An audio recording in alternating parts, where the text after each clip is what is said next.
best way to build a team around you is to really understand what it is that you're looking to achieve.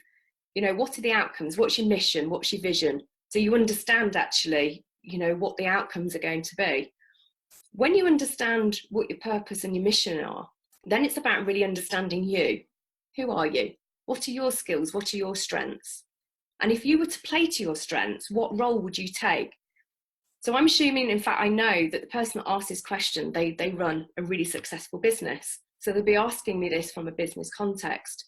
So look at your role. Look at actually, what game are you playing? So we all play a game, whether it be the game of life, the game of business, whatever game, whatever label actually we choose to put on our game. So there's a game of football. So what position are you playing on the team? As the lead, are you the coach? Are you the manager? So let's say you're the manager because you're running that team. What team players do you need in order to get the result that you want? What positions do they need to play? So to understand whether you're putting the right person in the right position, you need to understand that person. And I would wholeheartedly recommend that you take, you know, some kind of analysis, a test. There are tests that I do with my teams called Talent Dynamics. It's awesome. There's lots of them out there. And no one is any better than the other, but it's about getting information about that person. And the key information that I would suggest that you need when you're building an effective team is, how do people play to their strengths?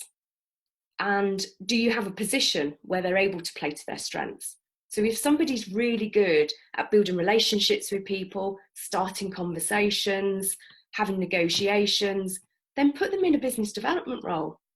Don't put them in the accounts team. Having a square peg in a round hole can cause a problem for your business. So put people in the right place. The second really important thing is that their values align with your values.